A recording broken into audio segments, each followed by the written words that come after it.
Good morning. સવારમાં આપણે આજે નીકળી ગયા હતા.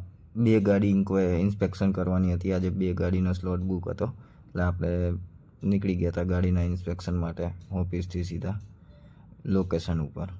ફાઇનલી હવે અમે લોકેશન ઉપર પહોંચી ગયા. જઈને જોયું તો મોટરબોર્ડ ઉડી ગયું હતું. એ રૂમમાં પણ મળી શકે.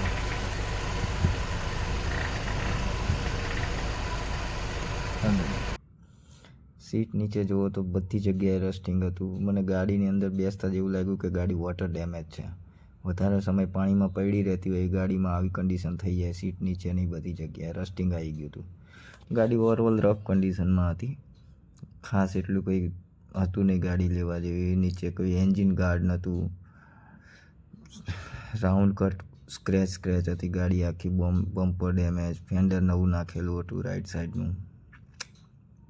ઓકે, ગાડીઓ અમે જોઈએ છીએ તો બધી વસ્તુ અંદરથી ઝીણી વસ્તુ ચેક કરીએ છીએ પીડીઆઈ દોસ્ત, કારણ કે પીડીઆઈ દોસ્ત ટોટલી ફંક્શન ચેક કરે છે. સનરૂફ આમાં છે ને વર્ક નહોતું કરતું. ગાડીમાં ઘણી બધી નાની મોટી પ્રોબ્લેમ્સ હતી. ઇલેક્ટ્રિક્સમાં, સ્ટીયરિંગ કંટ્રોલમાં,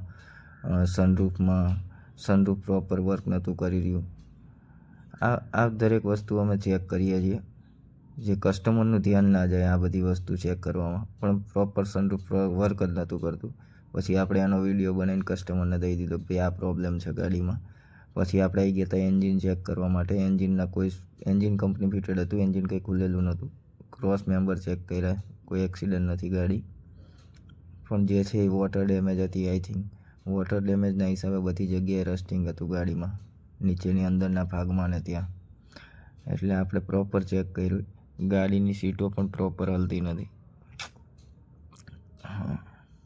પછી આપણે બધા ગાડીના ફોટા પાડીને પ્રોપર રિપોર્ટ બનાવીને કસ્ટમરને દઈ દીધો. આપણે નીકળી ગયા હતા બીજા લોકેશન ઉપર જવા માટે, કે ત્યાં જઈને આપણે એક બીજી ગાડી જોવાની હતી. હવે એ ગાડીમાં એક બીજો કેસ થઈ ગયો. હું તમને આગળ બતાવું કે એમાં શું થયું આગળ. કસ્ટમરો આવી બધી નાની બાબતો ચેક નથી કરતા. અમે પહોંચી ગયા હતા ગાડી ઉપર. ગાડી જઈને ચેક કરી અમે. ગાડી આ પણ સારી હતી. ક્રેટા, સાંભળજો તમે, ક્રેટા SX પ્લસ હતી. Petrol automatic, first honour. આખી ગાડી ઓરિજિનલ હતી. ખાલી રિપેન્ટ કરેલી હતી ગાડી. બંને સાઈડ, 2 સાઈડો મારેલી હતી આ ગાડીમાં. બાકી ગાડી આખી ઓરિજિનલ નોન એક્સિડન્ટ કાર હતી.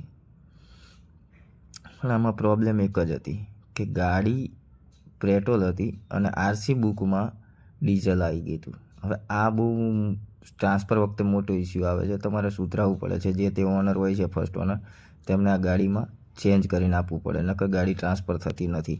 આ કસ્ટમર બાયરને ના ખબર હોય. જ્યારે તમે લઈ લીધા પછી તમારે આના ધક્કા ચાલુ થઈ જાય RTOના, કે ભાઈ મને ચેન્જ કરી દો. કદાચ પાર્ટી સારી હોય સેલર તો તમને કરાવી આપે છે, પણ જો ના હોય તો હેરાન થઈ જવાય છે, કારણ કે આનું બિલ જોઈએ, બધી પ્રોસેસ લેન્થી થઈ જાય છે. ગાડીની કન્ડિશન આવી હતી ભાઈ, સરસ હતી ગાડી. આપણે ટોટલી વસ્તુ ચેક કરી લીધી. બાયરને આપણે રિપોર્ટ આપી દીધો. ACB ઓકે હતું. ટાયર કન્ડિશન થોડીક વીક હતી. 30-35% ટાયર હતા. તો આવી રીતના અમે ચેક કરીએ છીએ પીડીઆઈ દોસ્ત. તમારી ગાડી ચેક કરાવવા માટે અત્યારે જ અમારો કોન્ટેક કરો. કોન્ટેક નંબર નીચે આપેલો છે. પીડીઆઈ દોસ્ત, યુઝ કાર, ન્યૂ કાર અમે ઇન્સ્પેક્શન